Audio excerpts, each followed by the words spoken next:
সিনা তার মা রমা দেবী এবং বাবা সুরেশ বাবুর সঙ্গে বসবাস করে। সে শহরের এক নামকরা স্কুলে 10ম শ্রেণীতে পড়ত। সিনা বরাবরই ভীষণ শীতকাতরে প্রকৃতির মেয়ে ছিল। সে শীতকালে কম্বল গায়ে দিয়ে ঘুমাতো বটেই, এমনকি গরমকালেও সে গায়ে কম্বল চাপা দিয়ে ঘুমাতো। এইভাবে তার গায়ে কম্বল জড়িয়ে ঘুমানো এক বদ অভ্যাসে পরিণত হয়। একদিন সিনিয়র স্কুলের ক্লাস টিচার মিলি ম্যাডাম ক্লাসের সকল ছাত্রীদের পড়াচ্ছে এমন সময়, আচ্ছা স্টুডেন্টস, তোমরা সবাই জানো এপ্রিল মার্চ মাস থেকে মে মাস পর্যন্ত গরমকাল বিরাজ করে। তাহলে বলো তো দেখি, গরমকালে তোমাদের সব থেকে আরামদায়ক কি মনে হয়? সঙ্গে সঙ্গে সিনা উত্তর দেওয়ার জন্য হাত তুলে তৈরি হয়। অন্যান্য ছাত্রছাত্রীরাও বলতে চায়, কিন্তু মিলি ম্যাডাম তার প্রিয় ছাত্রী সিনাকে উত্তর দেওয়ার সুযোগ করে দেয়। ম্যাডাম, গরমকালে সব থেকে আরামদায়ক হলো রাতে কম্বল চাপা দিয়ে আরাম করে নাক ডেকে ঘুমানো। এর থেকে আরামের গরমকালে আর কিছুই হতে পারে না। সে কি, গরমকালে রাতে কম্বল চাপা দিয়ে ঘুমানো যায়? মানুষ তো গরমের জ্বালায় ঘেমে পাগল হয়ে যাবে। না না ম্যাডাম, আমি তো নিজেই গরমে কম্বল চাপা দিয়ে ঘুমাই। কোথায়, আমি কি পাগল? আমি তো বেশ সুস্থ স্বাভাবিক আছি। আপনিও একবার কম্বল চাপা দিয়ে ঘুমিয়ে দেখবেন, হেব্বি লাগবে। সিনার কথা শুনে সকল ছাত্রছাত্রীরা ভীষণ জোরে হেসে ওঠে। সিনার এক বান্ধবী তমা তাকে নিয়ে মজা করা শুরু করে দেয়। এ মা, সিনা, এই খেপি, তুই কম্বল চাপা দিয়ে ঘুমাস? তুই একটা খেপি, গরমকালে কম্বল চাপা দেওয়া খেপি। খেপি খেপি, তুই একটা মস্ত বড় খেপি। চুপ কর, তুই যে গরমকালে একদিনও স্নান করিস না, সেই বলে কি আমি কিছু বলেছি? তোর গায়ের পচা মোষের মতো গন্ধে কেউ তোর পাশে বসতে চায় না। সেই বেলায় আমি কি তোকে নোংরা পাগলি বলে খেপিয়েছি? সিনার কোনো কথা কেউ শুনতে চায় না। সকলে সিনাকে নিয়ে ভীষণ পরিমাণে হাসি ঠাট্টা করতে থাকে। মিলি ম্যাডাম তার সকল ছাত্রছাত্রীদের চুপ করতে বললেও কেউ চুপ করে না।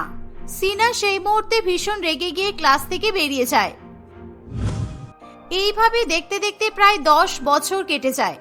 সিনা বড় হয়ে ওঠে এবং সে বিবাহযোগ্য হলে সুরেশবাবু টিটুর সঙ্গে সিনার বিয়ে ঠিক করে দেয়।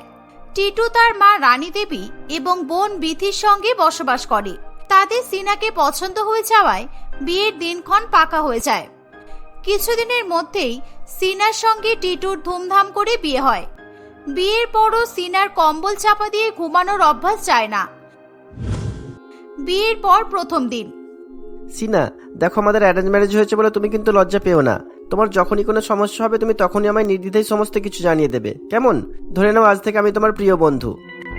তুমি যখন বলছো যে তুমি আমার প্রিয় বন্ধু, তাহলে বন্ধু হিসাবে আমি তোমার কাছে একটা আবদার করতে চাই। তুমি প্লিজ আমার জীবনের প্রথম প্রেমকে আমার কাছে ফিরিয়ে এনে দাও, প্লিজ। এই কথা শুনে টিটুর মাথা ঘুরে যায়। সে কিছুতেই নিজের বউয়ের অন্য কারোর প্রতি প্রেমের কথা মেনে নিতে পারে না। প্রথম প্রেম মানে কি সব বলছো? এ কি ঝামেলা? বিয়ের প্রথম রাতে বউ বরের কাছে প্রেমিককে ফিরিয়ে দেওয়ার আবদার করছে? মরণ দশা! তুমি তাহলে আমায় কেন বিয়ে করতে গিয়েছিলে শুনি? তোমার প্রেমকেই তুমি বিয়ে করতে পারতে। আরে, ও যদি মানুষ হতো তাহলে তো আমি ওকেই বিয়ে করতাম। তোমাকে তাহলে বিয়ে করার প্রশ্নই উঠতো না। কিন্তু আমার আর সেই ভাগ্য কোথায় যে আমি আমার ছোটবেলার প্রেমকে বিয়ে করতে পারবো? এইসব কথা শুনে টিটু তার বউয়ের উপর ভীষণ পরিমাণে রেগে যায়। এসব কি হচ্ছেটা কি? ফাজলামি মারার জায়গা পাও না? যার সাথে প্রেম ছিল সে কি মানুষ না নাকি ছাগল ছিল? যত সব পাগলের মতো কথাবার্তা। ভালোবাসা যখন ছিল তখন আমার ঘাড়ে এসে জুটলে কেন? আরে দূর বাবা, ছাগল না গো, কম্বল। আমার জীবনের প্রথম প্রেম হলো কম্বল। আমি গরমের মধ্যে কম্বল চাপা দিয়ে না শুতে পারলে আমার ঘুমই হবে না। কিন্তু এই ঘরে আমি কোথাও কম্বল দেখতে পাচ্ছি না। আমাকে প্লিজ একটা কম্বল এনে দাও। কি কম্বল? তুমি এতক্ষণ ধরে কম্বলের কথা বলছিলে? আমি কি না কি ভাবছিলাম। যাই হোক, তোমার মাথায় কি ছিট আছে নাকি বলো তো? এই ভীষণ গরমে তুমি কম্বল মুড়ি দিয়ে ঘুমাবে বলছো? সিনা তার বরের কোনো কথাই শুনতে চায় না। সে টিটুকে কম্বল এনে দেওয়ার জন্য ভীষণ পরিমাণে জোর করতে থাকে। টিটুরও আর কিছু করার থাকে না। সে আলমারিতে কম্বল খোঁজা শুরু করে দেয়, কিন্তু কোথাও সে কম্বল খুঁজে পায় না। শেষ পর্যন্ত টিটু তার বোনের কাছে যায়। বিথি তার দাদার মুখে কম্বলের কথা শুনে অবাক হয়ে যায়। এই গরমে তুই কম্বল দিয়ে কি করবি? আমি 1 মিনিট এসি ছাড়া থাকতে পারছি না, আর তুই আমার কাছে কম্বল চাইতে এসেছিস? যা বেরো, এখন কোথায় কম্বল রেখেছি আমাকে খুঁজতে হবে। আমার ঘুম পেয়েছে, আমি তোর জন্য এখন কম্বল খুঁজতে পারবো না। এত বেশি কথা বলতে আমার একদম ভালো লাগছে না। তোর কাছে ব্ল্যাঙ্কেট থাকলে আমায় দে, আর না হয় যে করে হোক খুঁজে বের কর, আমার এক্ষুনি কম্বল দরকার। বৌদির কি জ্বর এসেছে নাকি রে? হ্যাঁ, তোর বৌদির জ্বরই এসেছে, তাই ও গায়ে কম্বল মুড়ি দিয়ে ঘুমাবে বলছে। তুই আমায় কম্বল দে, রাত হয়েছে, ভীষণ ঘুম পাচ্ছে। আর এত প্রশ্ন উত্তর আমার আর পোষাচ্ছে না। একদিকে বউয়ের জ্বালা, আর একদিকে তুর ছাতা, বিয়ে করে আমি ভুল করেছি। বিথি তার দাদাকে কম্বল দিয়ে দেয়। টিটু কম্বল নিয়ে নিজের ঘরে চলে যায়। টিটু সিনাকে কম্বল দিলে সে ভীষণ পরিমাণে খুশি হয়। সিনা এরকম গরম আগুনে গায়ে কম্বল চাপা দিয়ে ঘুমিয়ে পড়ে। নিজের বউকে এরকম কম্বল মুড়ি দিয়ে ঘুমাতে দেখে টিটুর কপাল থেকে ঘাম বেরিয়ে আসে, কিন্তু তার কিছু করার ছিল না। এইভাবেই সময় পেরিয়ে যায়। সিনা প্রত্যেকদিন রাতে কম্বল চাপা দিয়ে ঘুমায়। একদিন সকালবেলা জলের সমস্যা হওয়ায় রানী দেবী স্নান করতে গেলে সে জল পায় না। তার সকাল সকাল স্নান করার অভ্যাস থাকায় জল না আসলে তার খুবই অসুবিধা হয়। উফ, এই গরমে জ্বালাই পারছি না বাবা, তার উপর আবার কল দিয়ে জল পড়ছে না। এখন যদি আমি স্নান করতে না পারি তাহলে সারাদিন গরমে আমার শরীর হাঁসফাঁস করবে। কি জ্বালাতন! এখন যদি বিথির বাথরুমে স্নান করতে যাই, ও আমার উপর চিৎকার করবে। তার থেকে বরং আমি বৌমার ঘরে যাই, যদি ওদের বাথরুমে জল থাকে তাহলে স্নান করে নেব। টিটুকে তো দেখলাম স্নান করে অফিসে গেল, তার মানে ওদের বাথরুমে জল পড়ছে। এই বলে রানী দেবী তার ছেলে এবং বৌমার বাথরুমে স্নান করতে যায়। সেখানে গিয়ে সিনাকে কম্বল মুড়ি দিয়ে ঘুমাতে দেখে রানী দেবী অবাক হয়ে যায়। সে কিছুতেই বিশ্বাস করতে পারে না যে এত গরমের মধ্যে কিভাবে একটা মানুষ গায়ে কম্বল চাপা দিয়ে নাক ডেকে ঘুমাতে পারে। এ কি পাগলের লক্ষণ! এই গরমে ভূতের মতো তুমি কম্বল চাপা দিয়ে ঘুমাচ্ছ? তোমার কি মাথার অসুখ হয়েছে নাকি বৌমা? কি হলো বাবা, এর তো দেখছি কোনো হুঁশই নেই। নাক ডেকে ঘোড়া বিক্রি করে ঘুমাচ্ছে। রানী দেবী সিনার গা থেকে টান মেরে কম্বল খুলে দেয়। সিনা ঘামতে ঘামতে ঘুম থেকে উঠে পড়ে। সে তার শাশুড়ি মাকে দেখে চমকে ওঠে। রানী দেবী তাকে কম্বল চাপা দিয়ে ঘুমানোর ব্যাপারে জিজ্ঞাসা করলে সে কোনো কথা বলতে পারে না। রানী দেবী তার ছেলেকে বৌমার কম্বল মুড়ি দিয়ে ঘুমানোর ব্যাপারটা জানায়। টিটু সেই বিষয়ে আগে থেকে জানতো বলে সেও কিছু বলতে চায় না। কিরে টিটু, তুই যখন আগে থেকে জানতিস যে তোর বউ পাগল, গরমে কম্বল চাপা দিয়ে ঘুমিয়ে থাকে, তাহলে আমাকে আগে বলতে পারতিস, আমি ওকে ডাক্তার দেখাতাম। তুই বেমালুম ব্যাপারটা চেপে গেলি কেন রে? উফ মা, তুমি এসব আজকালকার দিনের মেয়েদের ব্যাপার বুঝবে না। ও কেন কম্বল চাপা দিয়ে ঘুমাই জানো? নিজের রূপ যৌবন ধরে রাখার জন্য। কম্বল চাপা দিয়ে ঘুমালে মেয়েদের গায়ের রং আরো ফর্সা হয়ে যায়, আর গরমে যদি কম্বল চাপা দিয়ে ঘুমানো যায় তাহলে তুমি ঘুমাবে জলি লিভার হয়ে, আর ঘুম থেকে উঠবো ঐশ্বর্য রায় হয়ে। বুঝেছো? যা, এমন আবার হয় নাকি? তাহলে তো আমার মেয়েকেও আমি গরমে কম্বল চাপা দিয়ে ঘুম পাড়িয়ে রাখবো। ও তাহলে বৌমার মতো সুন্দরী হয়ে যাবে। না মা, বিথির এইসব কিছু কাজে লাগবে না, কারণ ও 1 মিনিট এসি ছাড়া থাকতে পারে না। ও কম্বল মুড়ি দিয়ে ঘুমালে সেই দিন আর সূর্য উঠবে না। যেই মেয়ে শীতকালে ঠান্ডা জলে স্নান করে তার দ্বারা এইসব হবে না। হ্যাঁ দাদা, তুই ঠিকই বলেছিস, আমার দ্বারা এসব হবে না। আমি যেমন আছি তেমনই ঠিক আছি। এভাবেই সময় অতিবাহিত হতে থাকে, কিন্তু সিনার কম্বল মুড়ি দিয়ে ঘুমানোর স্বভাবের বিশেষ কোনো পরিবর্তন হয় না। রানী দেবী সিনার দিকে প্রতিনিয়ত নজর রাখে। সিনার রূপ রং ধীরে ধীরে আরো উজ্জ্বল হতে শুরু করে। তার রূপ সকলের নজর কেড়ে নেয়। রানী দেবীরও নিজের বৌমার রূপের আলোয় চোখ চড়ক গাছ হয়ে যায়।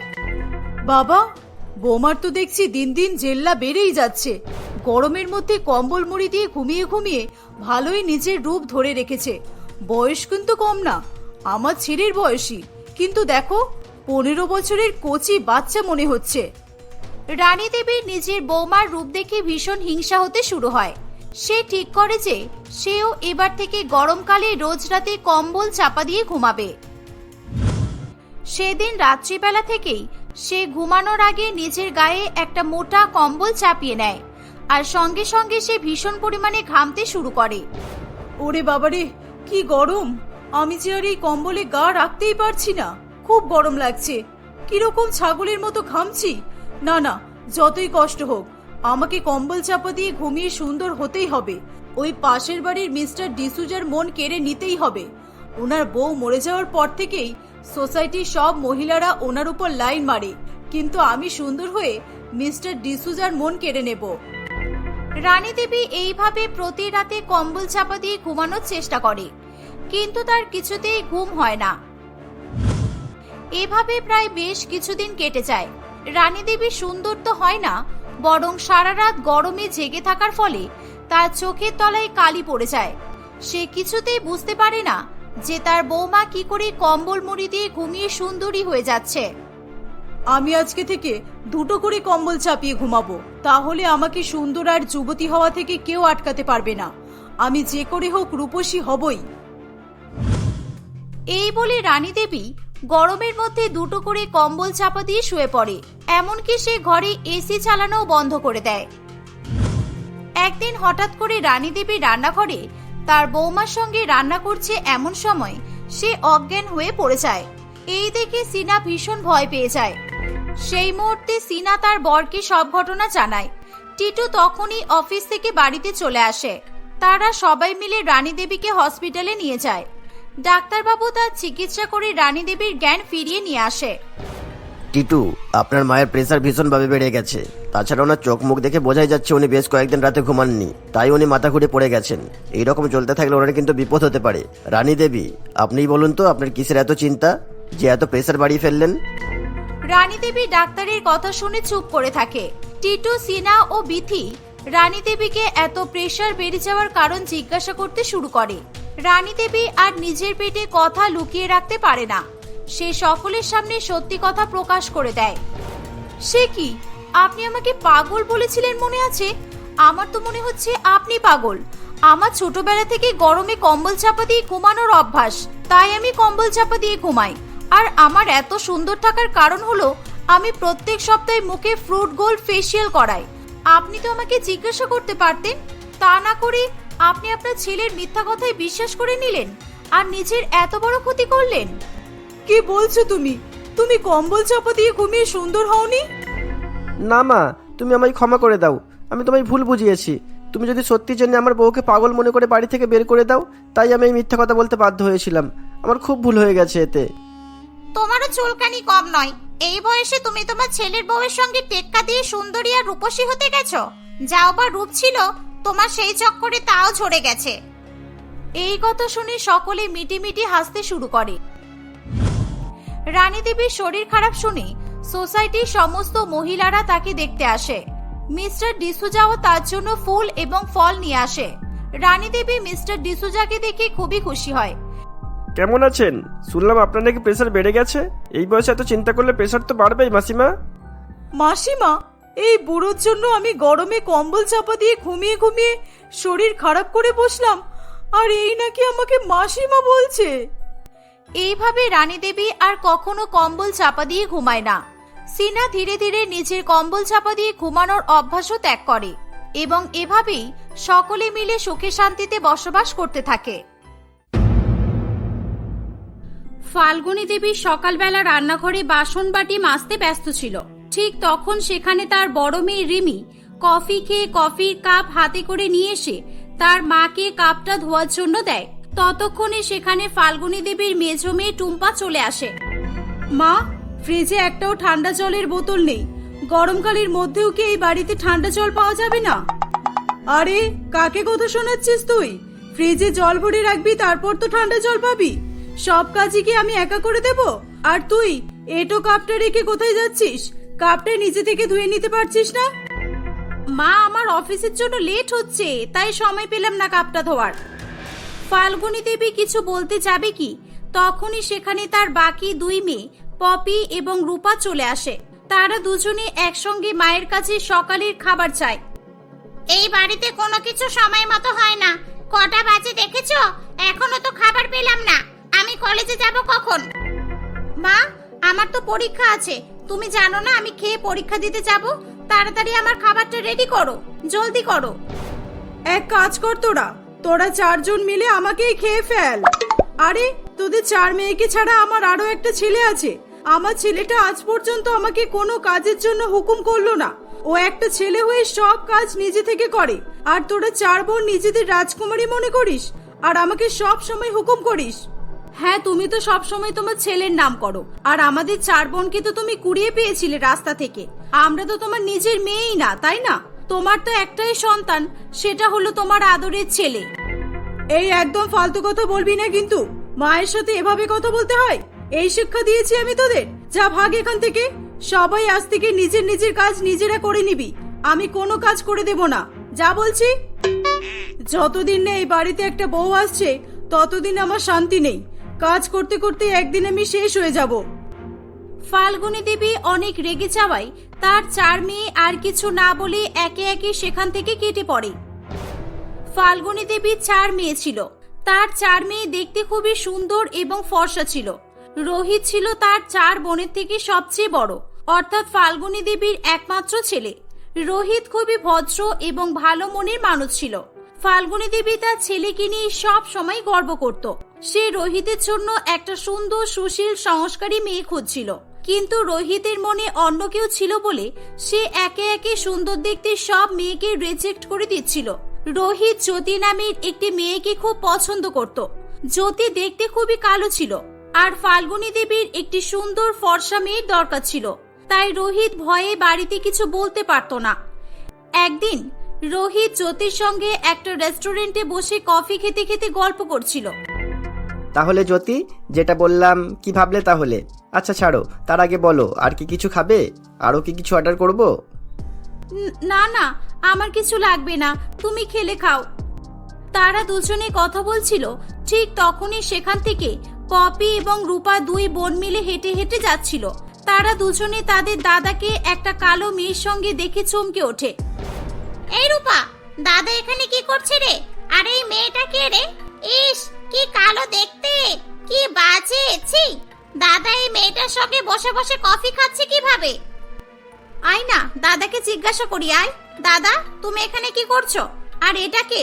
তোমাদের অফিসের কলিগ নাকি? পপি ও রূপাকে দেখে রোহিত ভয় পেয়ে যায়। সে কাঁপা কাঁপা গলায় বলে, তোরা এখানে কি করছিস? হ্যাঁ, আরে আমাদের তো এখানে এক্সাম সেন্টার পড়েছিল, আমরা দুজনে এই পরীক্ষা দিয়ে বেরিয়ে এলাম। হ্যাঁ দাদা, এটা কে বললে না তো? তোমার বন্ধু নাকি? আমার নাম জ্যোতি। তোমরা আমাকে চিনবে না, কিন্তু আমি তোমাদের চিনি। তোমার নাম পপি আর তোমার নাম রূপা, তাই তো? এ বাবা, তুমি আমাদের চিনলে কিভাবে? আমার দাদা কি আমাদের ব্যাপারেও কথা বলে তোমার সঙ্গে? এই তোরা থাম তো, এত কথা বলছিস কেন?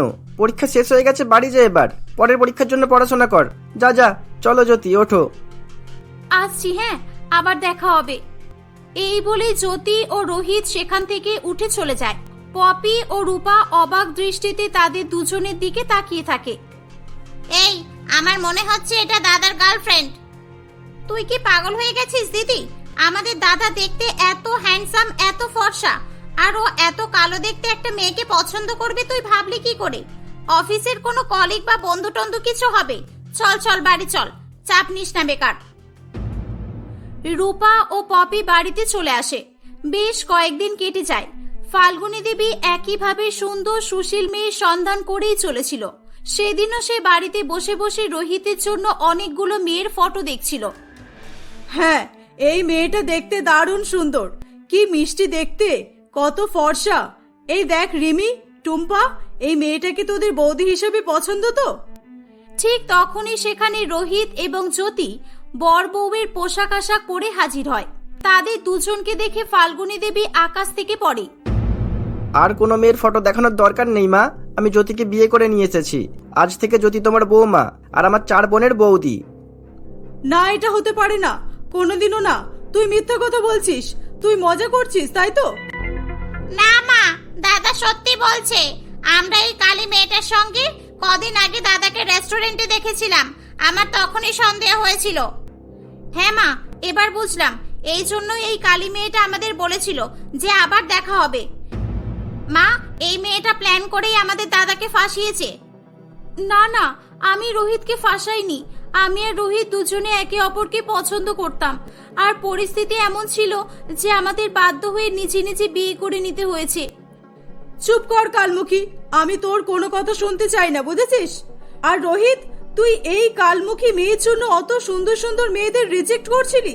ছি ছি ছি, নিশ্চয় তোর বুদ্ধি ভ্রষ্ট হয়েছে।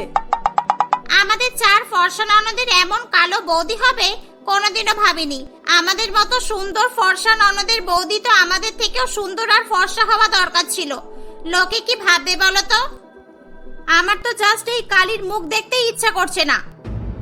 চুপ কর সবাই, জ্যোতি এই বাড়ির বউ, ওকে নিয়ে কেউ আর একটাও বাজে কথা বললে আমি এই বাড়িতে আর একটা সেকেন্ডও থাকবো না।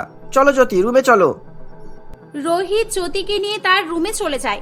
ফাল্গুনী দেবীর সুন্দর ফর্সা বৌমা পাওয়ার স্বপ্ন ভেঙে চুরমার হয়ে যায়। অন্যদিকে 4 ফর্সা ননদ তাদের কালো বৌদিকে কিছুতেই মেনে নিতে পারছিল না। বেশ কয়েকদিন কেটে যায়, কেউ জ্যোতির সঙ্গে কোনো কথা বলে না। কিন্তু জ্যোতি প্রথম দিন থেকেই সংসারের সব কাজ গুছিয়ে করতে থাকে। এখন তাদের বাড়িতে কাজ করা নিয়ে ফাল্গুনী দেবীর সঙ্গে তার মেয়েদের কখনোই আজ ঝগড়া হয় না। সব কাজ জ্যোতি একাই করে। মা, আজকে কি রান্না করব? যা ইচ্ছা রান্না কর, আমাকে জিজ্ঞাসা করছিস কেন? বিয়েটা কি আমাকে জিজ্ঞাসা করে করেছিলি? হঠাৎ করে পপি সেখানে একটা কালারফুল ড্রেস পরে উপস্থিত হয়। মা দেখো তো, আমাকে এই ড্রেসটা পরে কেমন লাগছে? না, একটুও ভালো লাগছে না কালারটা। অন্য জামা পরে যা, এটা খুলে দে। হ্যাঁ পপি, এই কালারটা তোমার গায়ে মানাচ্ছে না। ও হ্যালো, তুমি বলার কে? হ্যাঁ, তুমি তো নিজেই একটা কালো ভূত। তুমি আমাকে জ্ঞান দিচ্ছ? ফর্সা মেয়েরা যাই পড়ুক না কেন, সবকিছুতেই তাদের মানায়, তাদের সুন্দর দেখায়। আর তুমি যা কালো, তুমি যেই রঙেরই শাড়ি অথবা জামা পরো না কেন, তোমাকে সেই কালো ভূতই লাগবে। এই বলে পপি সেখান থেকে চলে যায়। জ্যোতির খুব খারাপ লাগে, তবুও সে কিছু না বলে তার কাজে লেগে পড়ে। জ্যোতি রূপার ঘর পরিষ্কার করার জন্য গিয়ে দেখে যে রূপা মেকআপ করতে ব্যস্ত আছে। উফ, কত দেরি হয়ে গেল! আর এই মেকআপ করার চক্করে রোজ রোজ আরো বেশি দেরি হয়ে যায়। রূপা, তোমাকে তো এমনিতেই খুব সুন্দর দেখতে, তোমার মেকআপের তো কোনো প্রয়োজন নেই। হ্যাঁ আমি জানি, আমি তো জাস্ট হালকা করে টাচ আপ দিচ্ছিলাম। আমরা ফর্সা, আমাদের কথা ছাড়ো। এই মুখ নিয়ে যেখানে ইচ্ছা মেকআপ না করেই চলে যেতে পারবো। কিন্তু তুমি যা কালো, কোনো জায়গায় যেতে হলে তোমাকে কত মেকআপ করতে হবে তাই ভাবছি। আবার শুধু মুখে নয়, হাত পায়েও। রূপা ও জ্যোতিকে এভাবে অপমান করে সেখান থেকে চলে যায়। জ্যোতিকে তার শাশুড়ি মায়ের চেয়েও তার 4 ননদ অনেক বেশি কথা শোনাতো, সব সময় তার উপর হুকুম করত। জ্যোতি সব সময় তার 4 ননদের সমস্ত কথা মেনে চলতো। এভাবেই বেশ কয়েকদিন চলতে থাকে। একদিন রাত 1টার সময় ফাল্গুনী দেবী জল নিতে রান্নাঘরে আসে। তখন সে দেখে যে জ্যোতি তখনও রান্নাঘরের কাজ করছে। ইস, এই মেয়েটা আমাদের সবার জন্য কত কষ্ট করে, কত কাজ করে, আর আমরা একে কোনোদিনও বোঝার চেষ্টা করিনি। মেয়েটা কালো হলেও খুবই সংস্কারী আর কাজের আছে। পরের দিন সকালবেলা জ্যোতি বাড়ির সবাইকে খেতে দেয়। খাবার দেখে পপি বলে, বৌদি, এ বাবা, এটা কি? ডাল এত কালো হয়ে গেল কেন? পুড়িয়ে ফেলেছে নাকি? না না, আমি আজকে কালো ডাল রান্না করেছি। হ্যাঁ, যার যেমনি রূপ তার তেমনি পছন্দ তো হবেই। গায়ের রং কালো, তাই আমাদের কালো খাবার খাওয়াচ্ছে। হ্যাঁ হ্যাঁ, কদিন পরেই বাড়ির সবকিছুই কালো রঙের হয়ে যাবে, কালো কালো বাচ্চাও হবে। এই চুপ কর তোরা, অনেক হয়েছে। তোরা আর কত অপমান করবি রে এই মেয়েটাকে? যেই থেকে এই বাড়িতে এসেছে তোরা একে চাকরির মতো খাটাস, রাত দিন হুকুম করিস, এত অপমান করিস, তারপরও এই মেয়েটা মুখ থেকে একটা শব্দও বের করে না, সব মুখ বুজে সহ্য করে। আমি এর শাশুড়ি মা হয়েও একে এত কথা শোনাই না, আর তোরা 4 জন মিলে জীবনটা তছনছ করে দিচ্ছিস। তোরা ভুলে যাস না, তোদেরও কিন্তু একদিন বিয়ে করে শ্বশুর বাড়িতে যেতে হবে। এখন যেরকম রানী হয়ে এই বাড়িতে আছিস, তোরাও কিন্তু শ্বশুর বাড়িতে গিয়ে একদিন চাকরে পরিণত হবি। আমি চাইলেই অনেক কিছু বলতে পারি মা, কিন্তু আমি বলি না কিছু। আমি কালো বলেছি আমার মুখ নেই তা কিন্তু নয়, আসলে আমার মনটা নরম। আমি কাউকেই কষ্ট দিতে চাই না। আর তাছাড়া আমি আমার 4 ননদকে নিজের বোনের মতো মনে করি, তাই জন্য এত কিছু আমি মুখ বুঝে সহ্য করি। আর তোমাকে কিছু সহ্য করতে হবে না জ্যোতি, অনেক হয়েছে। আর না, আমরা এই বাড়িতে আর থাকবো না। আমার বউয়ের এত অপমান আমি আর মেনে নিতে পারবো না। মা, তুমি তোমার ফর্সা মেয়েদের নিয়ে থাকো, আমি আমার কালো বউকে নিয়ে সুখে থাকবো। চললাম আমি। না রোহিত, এমন করিস না বাবা। দাদা যেও না প্লিজ, আমাদের ভুল হয়ে গেছে, ক্ষমা করো। আমরা আর কোনোদিনও বৌদির সাথে এমন করব না। বৌদি, দাদাকে বলো না। বৌদি, তুমিও আমাদের ক্ষমা করে দাও দয়া করে, আমাদের ছেড়ে যেও না, আমরা আর কখনো তোমার সঙ্গে এমন করব না। রোহিত এবং জ্যোতি তাদের সবাইকে ক্ষমা করে দেয়। চার ননদ সেদিনের পর থেকে তাদের বৌদিকে আর কোনো রকম ভাবে অপমান করে না। সবাই মিলেমিশে একসঙ্গে সুখে শান্তিতে বসবাস করতে থাকে।